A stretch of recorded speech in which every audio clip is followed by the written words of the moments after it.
En Belgique, un entrepreneur sur 4 est une femme. Ce chiffre est appelé à augmenter dans les années à venir car les mentalités changent peu à peu. Le monde de l'entreprise reste encore un tantinet macho, ce qui empêche parfois les porteuses de projets de se lancer.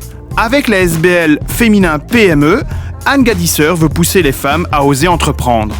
Elles ont toutes les qualités, toutes les compétences, toutes les expertises, toutes les finances peut-être, mais elles ont peur d'ouvrir leurs ailes.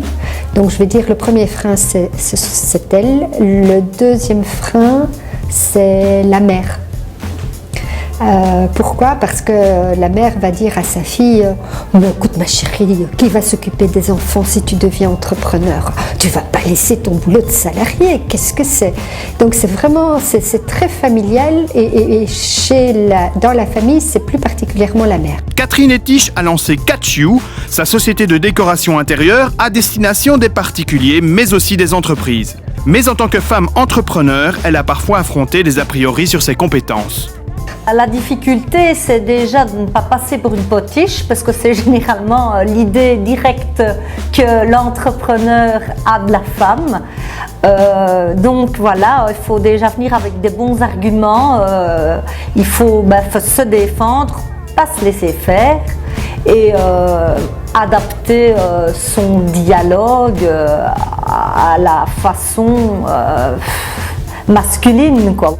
Même constat pour Maïté Spadavecchia, à la tête de Spada, une agence IT qui englobe tous les métiers du web. Dans un monde informatique où les femmes sont rares, elle a dû jouer des coudes pour se faire entendre. Quand on est à deux, à des réunions, à des rendez-vous, on ne me parle pas. Déjà, ça c'est... on ne s'adresse pas à moi, je sais parce que je suis une femme certainement. Donc il a fallu vraiment qu'on travaille ça ensemble et se dire, on gère les entretiens différemment, tu parles de technique, moi je parle du graphisme et on scinde bien les choses en deux à ce moment-là. Après ça a pris un roulement, mais c'est vrai qu'au départ c'était vraiment assez frustrant. Pas de quoi effrayer Kimberley, Coraline et Sarah, les filles du Start Me Up Challenge. Alors c'est quoi votre idée ? En fait on voudrait créer une application médicale qui mettrait en œuvre tout ce qui est notices, donc regrouper les notices qui se trouvent dans les boîtes de médicaments, les notices qu'on perd souvent d'ailleurs. Alors on aura aussi tout ce qui est pharmacie de garde et médecin de garde. Par rapport à une géolocalisation, on pourra savoir les médecins et les pharmacies qui sont proches de chez nous, ouvertes.